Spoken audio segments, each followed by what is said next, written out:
Então vamos lá começar o nosso bate-papo com a doutora Marcele Sá. Doutora, por favor. Muito obrigada.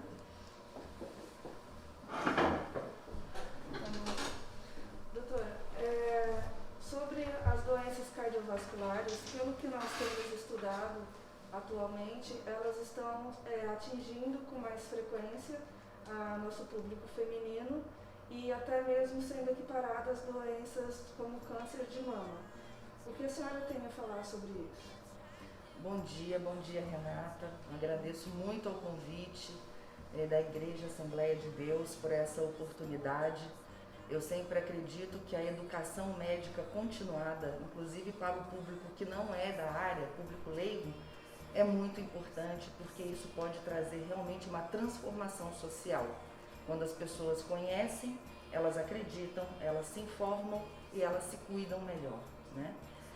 Bom, as doenças cardiovasculares, especialmente na mulher, ela vem ganhando, inclusive estatisticamente, do câncer de mama, que nós estamos no Outubro Rosa, né, do câncer de útero e do câncer de ovário, todos somados.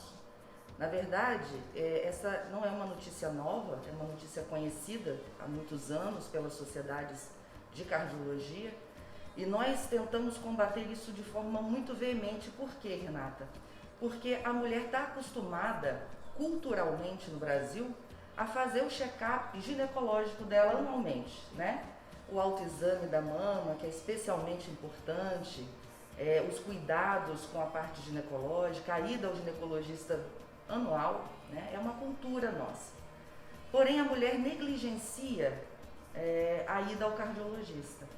Na verdade, toda a população negligencia, mas especialmente a mulher, ela tem essa capacidade, inclusive inata, de ter menos sintomas cardiovasculares.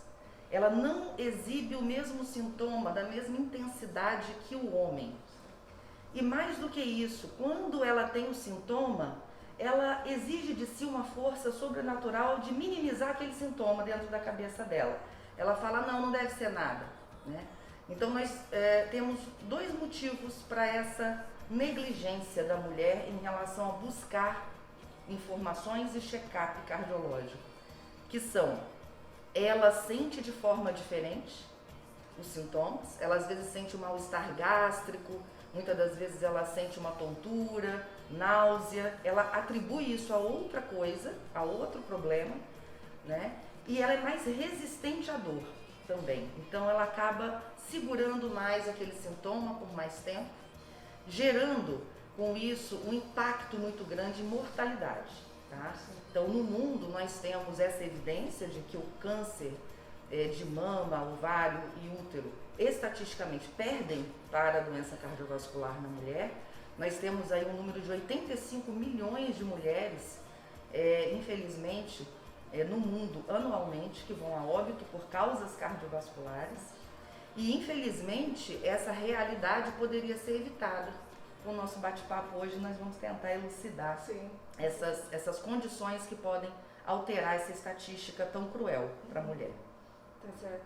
E sobre isso mesmo, o que leva a mulher ter, nós ouvimos muito que o infarto do miocárdio, especificamente na mulher, ele é muito mais fulminante do que no homem. O que leva isso a acontecer?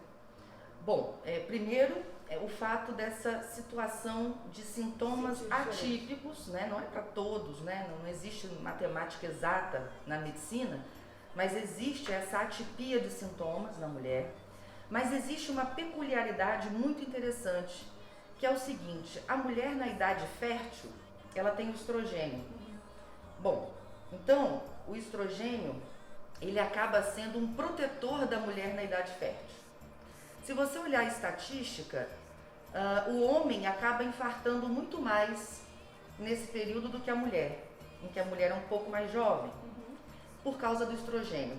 Nós produzimos estrogênio, ele é ótimo para as nossas artérias, ele faz uma vasodilatação relativa, ele organiza várias questões dentro do organismo da mulher, mas do ponto de vista cardiovascular ele é um protetor. Quando a mulher entra na menopausa, Neste momento, ela começa a infartar mais do que o homem, estatisticamente, né? Por quê? Porque aí ela começou a ter a falta dessa proteção, mantendo o mesmo estilo de vida ou até piorando o estilo de vida que ela tinha antes. Como que eu quero dizer isso? A mulher ganha mais peso, né? A mulher acaba tendo a própria idade manifestando fenotipicamente os genes da hipertensão arterial, ou do diabetes, ou do colesterol. Então, essas questões que são normais da idade, elas chegam no momento na mulher em que aquele estrogênio também, por acaso, faltou. E aí ela começa a infartar. E por que ser mais fulminante? Nós temos algumas questões do ponto de vista técnico, né, em que a gente atribui que as próprias coronárias, aquelas artérias que levam sangue especificamente para o músculo cardíaco, elas são um pouco mais finas na mulher, né? O homem tem umas coronárias mais exuberantes, mais calibrosas, né? Isso com certeza não é para todos, nós temos diferentes nichos em que a gente atribui essa característica. E a mulher acaba tendo a manifestação do sintoma e muitas das vezes não procura socorro. Se ela não procura socorro, ela não vai ser atendida rapidamente, num tempo hábil de recuperação, e acaba deixando-a vulnerável ao infarto deletério, que é o infarto que deixa sequela ou que gera a morte em poucas horas.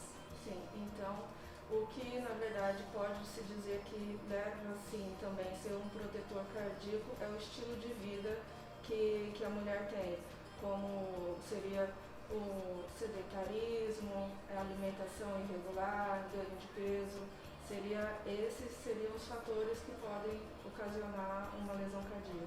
Sim, só para você ter uma ideia, a mulher ela tem como estresse um dos fatores preponderantes. Nós mulheres nós temos uma carga de trabalho dupla, muitas das vezes nós temos os afazeres da família, da casa, filhos, animais de estimação, enfim, e ainda temos uma carga horária de trabalho. E isso é cultural também, né? Então isso atribui funções que geram ansiedade, estresse. E o que isso traduz na cardiologia? Produção de adrenalina. Então a mulher ela está mais ativada, se nós formos pensar do ponto de vista cultural, das funções atribuídas à mulher, ela precisa trabalhar. Quando ela trabalha, ela muitas das vezes é subjugada em salário, em função, em competição. A competição não é igual entre o homem e a mulher. Por isso fico muito feliz pelo convite de ser uma mulher e poder estar aqui falando de cardiologia, que é um prazer para mim. A Renata sabe disso. Mas essas atribuições já geram um primeiro ponto, a produção de adrenalina exacerbada. Essa produção de adrenalina, muitas das vezes contínua, atribui a uma perda da capacidade de sono. Ela passa a ter, a adrenalina ela é uma molécula que ela é liberada desde a época em que a gente estava lá nos ancestrais, né? Nós somos animais, nós temos que ter adrenalina para reagir ao meio, seja a fuga, seja a luta. Na época dos ancestrais era um leão, um animal que poderia nos matar.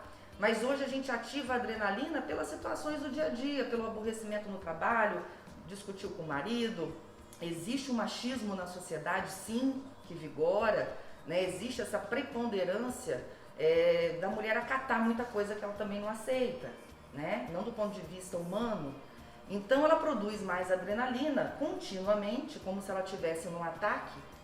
E na verdade ela não tem como reagir de outra forma. Nós, hoje em dia, no nosso mundo ocidental, a maneira que nós temos de reagir à fuga ou luta, muitas das vezes não é correndo, não é lutando, brigando ou fugindo. E aí a gente segura aquilo, a gente mantém aquela função da adrenalina quieta lá dentro. E o que isso acontece? Vasoconstrição. Ai, mas que nome difícil. Não. As nossas artérias estão lá com o calibre natural delas, e quando eu exerço a função dessa molécula de forma exagerada, ela fecha um pouco mais. E com isso, nós temos todas as atribuições da adrenalina na corrente sanguínea, em diversos órgãos, mas com isso nós temos de forma agressiva a adrenalina agindo no sistema cardiovascular. Então, eu posso ter aumento da pressão arterial, só falando do estresse. Aumento da pressão arterial, eu posso ter distúrbios do sono, né? Que também é um fator de risco cardiovascular. Eu posso ter deflagração de outras doenças de forma mais precoce, como por exemplo, diabetes, hipercolesterolemia, pela situação genética, em que a gente chama de epigenética, a nossa genética reagindo ao meio e à situação, e a gente metila e desmetila genes que podem traduzir no final das contas em manifestação precoce de outras doenças que iriam aparecer lá na nossa velhice, né? Então, tudo isso já gera um caos, e isso tudo está guardado dentro dela, da mulher, né? Fica ali. Aí ela se estressou, ela não está feliz, ou ela não está satisfeita, e aí ela passa a comer mais, porque ela tem que descontar essa ansiedade dela. E isso é um outro fator, porque quando você ganha peso, naturalmente a hipertensão arterial vai encostar junto, porque o coração precisa vencer a resistência daqueles quilos a mais para manter a ordem e o sangue chegando em todos os locais, né? Aí você tem a hipertensão e você pode também ter aquele grupo de mulheres que infelizmente correm para o tabagismo, também pela ansiedade. Nós temos estudos que mostram hoje que o homem consegue largar mais fácil o cigarro do que a mulher, né? A mulher ela tem mais dificuldade e isso está associado ao grau de estresse, da ansiedade. Aí ela parte para esse tipo de coisa e ela é a que menos faz exercício. Nós temos estudos também na cardiologia, na SOCESP, mostrando que os homens fazem mais exercício físico do que as mulheres, provavelmente por causa aquela dupla jornada de trabalho, né, da mulher. Ela acaba, naquele momento que ela poderia se cuidar, se valorizar, ter um momento para ela, é a hora que ela chega em casa, tem os filhos, tem o marido, tem as funções domésticas, e ela acaba não conseguindo fazer essa prática acontecer, né? Então você tem sedentarismo, obesidade por aumento da ingesta e não está fazendo exercício para gasto, tabagismo e o aparecimento de outras situações que nós chamamos de síndrome plurimetabólica, né? Então, quer dizer, é um conjunto muito favorável para o entupimento das artérias. Todos esses fatores que eu comentei, somando ao hipercolesterolemismo, que também está associado, né, nessa manifestação, metilação e desmetilação de genes, mas tudo isso junto é uma panela de pressão, né? A mulher ela acaba se submetendo a isso e uma bela hora a válvula de escape, infelizmente, pode ser um entupimento completo de uma artéria. Tem os fatores genéticos e hereditários que são muito importantes. Às vezes ela tem uma história familiar. Então, o que a gente observa? É necessário olhar com mais cuidado para o estilo de vida da mulher.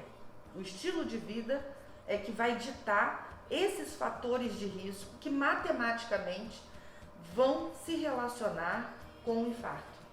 Um infarto, depois com insuficiência cardíaca ou com outras doenças aí do sistema cardiovascular. Doutora, nós estamos no Outubro Rosa, em comemoração e conscientização também, né, do autocuidado, do prevenção do câncer de mama. Mas este ano nós fomos pegos de surpresa pelo Covid-19, né? Estamos Sim. no meio de uma pandemia que atingiu todos nós, né, de uma maneira ou de outra, alguns diretamente, outros indiretamente. Gostaria que a senhora falasse um pouco não só da prevenção do Covid, como ele pode agir dentro do nosso organismo, o que ele faz realmente que causa tantos malefícios, inclusive na área cardiológica. Perfeito. É uma pandemia, nós estamos na natureza, nós somos animais, né? Temos que sobreviver ao meio, seja fuga, seja luta. Cada um usou a sua estratégia ou foi obrigado a usar a estratégia de outrem. Nós mesmos no meio médico fomos submetidos a análises da OMS, do governador X, do presidente Y, e a gente via confronto de ideias e nada muito exato. Sim. Nada porque é novo, né? Então é novo, estamos estudando, estamos observando, apesar de não ter uma estatística bem fundamentada em muitos itens que compõem uma verdade científica, mas nós estamos observando, até para aprender com os próprios pacientes, que a gente pega mesmo sem ter antes um know-how, né, sobre o assunto. Então a cardiologia é muito bem estabelecida, né? Cardiologia, doenças como hipertensão, insuficiência cardíaca, miocardite, pericardite, qualquer outra que você lembrar, ela está bem estabelecida. Os médicos que estão atualizados, que vão a congresso, que estão à frente de instituições de ensino, temos uma bagagem que podemos resolver muitas das coisas e minimizar danos e minimizar dor. Bom, o Covid, ele chega num contexto em que o mundo inteiro parou e nunca se viu isso. Eu trabalho na linha consultório, já trabalhei muito em pronto-socorro, hoje me dedico mais à unidade coronariana, à enfermaria, à questão da cardiologia que a gente, né, conhece lá no hospital que a gente trabalha. Nós observamos que esse vírus, ele tem uma capacidade, em todas as frentes que você for trabalhar, que você for observar, de mexer com outros sistemas, tá? Então, por exemplo, eu trabalho em UTI há 15 anos. Se tem uma meningite, ok, eu sei que eu posso pegar, mas eu vou entubar o paciente, eu vou prestar todos... Eu conheço como me prevenir, eu posso até pegar, infelizmente, claro, mas se a gente se tiver os cuidados corretos para aquela doença, por mais contagiosa que ela seja, nós minimizamos isso do ponto de vista estatístico, isso não para o mundo, né? Esse vírus não, ele veio sem a gente saber como se prevenir, se faz isolamento vertical, se faz isolamento horizontal. Nós da linha de frente não podemos escolher nada, né? Temos que estar à frente disso, por uma questão de missão mesmo, e por uma questão de ética, no sistema de saúde, né? Não podemos abandonar. Então a gente não sabia nada. E a gente foi traduzindo o que a gente imaginava, o que a gente via lá fora e ia de encontro ou não com as normatizações institucionais. Hoje eu acredito sim, apesar de muita briga, que a máscara é a arma que nós temos.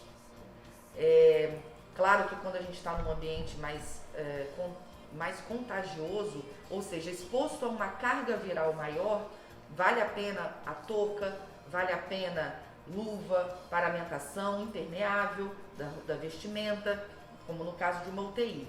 E aí você pode ir afrouxando essa situação de segurança para umas outras áreas do hospital, e no convívio social é ela que vai nos defender. Mas observe, a máscara serve, se eu uso a minha máscara, ela serve para eu não transmitir para você. Ela não está me protegendo oficialmente. E essa foi a briga inicial sobre o uso de máscara só para quem era da área da saúde, para quem não era da área da saúde, tudo isso. Mas eu não posso contar que o outro vai me defender. Eu não posso contar com isso. Então, o que nós fazemos por uma questão de convenção? Né? Usar a máscara. Pode ser até que eu pegue de uma outra pessoa que está sem máscara. Veja, mas eu estou gerando uma coletividade que fala a mesma língua e uma cultura nova. Uma cultura nova. Álcool em gel nas mãos, obviamente, porque veja, o próprio uso da máscara faz a gente botar a mão na face, na máscara. É inerente, eu estou falando, ela está se movimentando, vai coçar o olho, ela vai incomodar o queixo, então a gente acaba pondo a mão na face e esse é o momento do contágio. A máscara não está me defendendo dos outros, né? Eu tenho uma atribuição sim. Tem máscaras de filtro específico que não deixa passar nem vírus, nós sabemos disso. Mas o princípio é esse, eu segurar para que eu não transmita para a atmosfera e para o ambiente. Então o álcool em gel ele é fundamental porque é aí que nós vamos tocar na mesma coisa e transmitir, e eu depois vou levar, independente de eu estar usando máscara, para as minhas mucosas. Então é muito importante o álcool em gel, né? Agora, até aqui no meio social é o que nós temos. Falar de isolamento ou não depende das estatísticas. Nós estamos lendo estatísticas mundiais que falam sobre o distanciamento social e não isolamento social. São coisas diferentes, então eu não vou atribuir aqui hoje, assumir uma postura. Eu fiz o meu isolamento na medida do possível, então eu não saí, mas eu trabalhei, né? Então eu tenho a minha família lá em casa também, que eu não quero transmitir, eu não quero pegar, tem todo um cuidado. mas eu acredito, até baseada na estatística intra-hospitalar, que o afastamento é interessante quando você pode evitar. Então, se você pode evitar, e trabalho a gente não deve evitar, mas se você pode evitar aglomerações desnecessárias, festivas, apenas com cunho de diversão, acho que aí vale a pena usar a tecnologia e entendermos que estamos passando por uma situação difícil. E o vírus, apesar de estatisticamente sim ou não sei, tem uma letalidade muito grande. Então, se eu não sei em que grupo de letalidade eu tô, é muito mais inteligente eu não me expor. Com certeza. Né? Porque se eu considero que eu não vou ter nada, então o risco para mim diminui, para os outros não. Essa coletividade tem que existir também. Mas existe uma letalidade, pacientes jovens, etc. Terminando de responder sua pergunta. E o que o vírus faz? No início a gente chamava de vírus hematológico, né? Não, primeiro foi assim, vírus trombogênico, aí depois hematológico, né? Ele é um vírus sistêmico, na verdade. Ele consegue invadir as células através do sistema respiratório, cai na corrente sanguínea e, dependendo da predisposição de cada indivíduo, ele é capaz de agudizar aquilo que aquela pessoa já ia manifestar.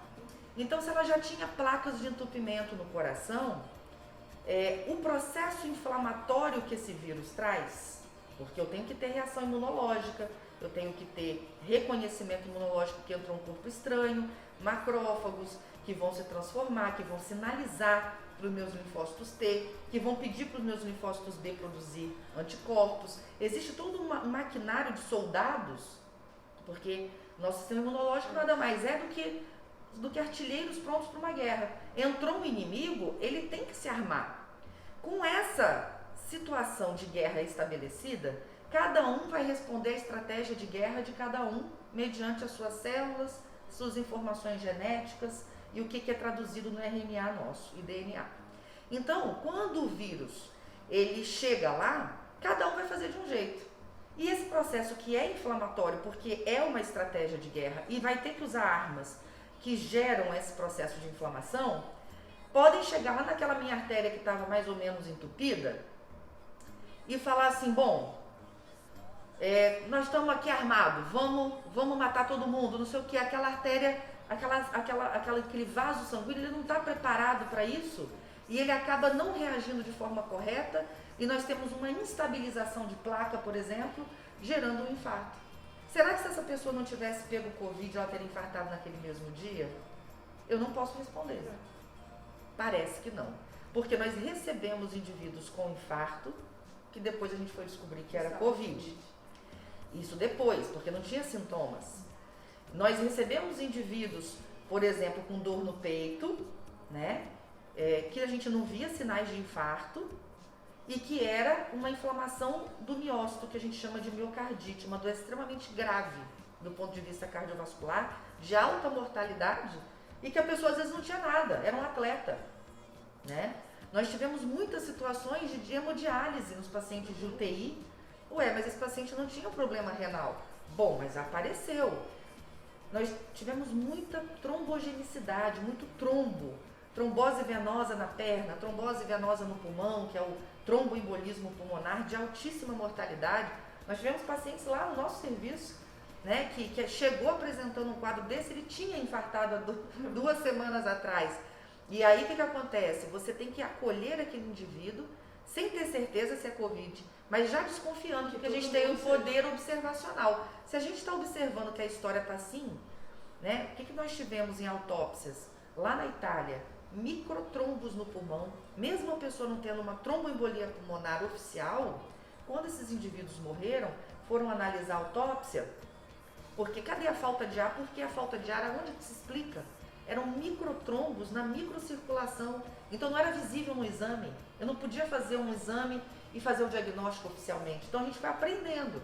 Então hoje a gente já tem um know-how observacional, alguns deles já baseados em evidência, nós já temos estudos hoje que comprovam alguns detalhes e meandros dessa doença, mas dentro do sistema cardiovascular, que são todos os vasos sanguíneos, a festa é grande do vírus. O vírus faz a festa, porque ele consegue envolver o rim através da questão vascular. ele consegue envolver o cérebro, a vasculite, a encefalite, que nós chamamos pelo vírus. O veículo foi o sistema cardiovascular, porque ele habita o sistema cardiovascular, produz trombos com as próprias células nossas, do nosso corpo. E isso gera uma situação em que a gente fica à mercê. Então, se eu pego o vírus hoje, eu não sei se eu vou evoluir para uma insuficiência respiratória, precisar de intubação, eu não sei se eu vou precisar de uma UTI por um infarto, mesmo eu tendo 40 anos, eu não sei se eu vou ter uma encefalite e ter sequelas neurológicas. Além do que também tem a situação muscular, em que você perde força muscular em indivíduos que estão com dificuldade ou com muita dor. E a mulher apresenta mais sintomas do Covid do que o homem, isso a gente já tem documentado, mas ela morre menos do que o homem. Será que esse estrogênio não está protegendo a gente nessa situação? Mas tem um detalhe, quando eu levanto a lebre de que pode ser o estrogênio, Renata, a gente tem que lembrar também que tem senhorinhas de 90 anos que estão saindo da UTI pós-Covid e elas não têm estrogênio há muito tempo. Então a gente não pode dizer que a culpa é dele, mas eu acredito que na estatística global, o homem ter mais comprometimento e morrer mais, pode-se atribuir, a essa proteção do endotélio, que é a capa que envolve os vasos sanguíneos que o estrogênio nos dá. Né? Mas nós morremos menos, temos mais sintomas do que eles. A gente manifesta mais sintoma no Covid do que no infarto, né? Do que os homens. Mas a gente morre menos, estatisticamente, até agora, né? Se Deus quiser, isso vai melhorar. Bom, gostaria muito de agradecer a senhora, doutora Marcele. Imagina. Doutora Marcele é membro efetiva da SUCESP, muito atuante, né? Nós temos bastante convivência até dentro do Hospital Pio XII, onde a senhora é a chefe da cardiologia clínica, chefe da residência, e a qual eu também faço parte do Pio XII. Agradeço demais por tudo, por esse encontro e por ser uma pessoa tão disposta a nos ajudar. Foi um prazer. Você sabe que eu tenho essa vontade de estar sempre atuando na educação. A educação em qualquer nicho, principalmente em relação às questões cardiológicas, que é o que realmente eu vim fazer aqui. Eu acho que isso faz a mudança, faz a diferença. O impacto social que vocês estão proporcionando hoje para as mulheres, para os homens, até crianças da igreja, é muito importante, porque esse tipo de movimento ele tem que aparecer. Sim. Esse tipo de movimento tem que fazer parte da nossa cultura. A educação né? salva, né? A educação salva. Eu tenho certeza que muitas pessoas vão procurar para fazer um check-up.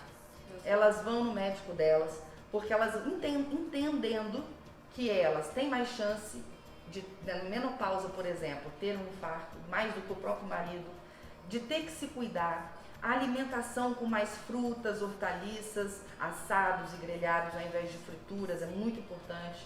Esses cuidados, esses detalhes, eles chegando até a informação, até a capilaridade da informação, chegando até cada núcleo familiar, pode mudar a estatística no mundo, né? Então, por mais que sejam pessoas que eu não conheço, eu tenho um grande prazer em ajudar, em divulgar a cardiologia de uma maneira muito simples. Prevenção. É só prevenir, que a gente evita muita coisa. Muito obrigada pela oportunidade. Doutora Marcele.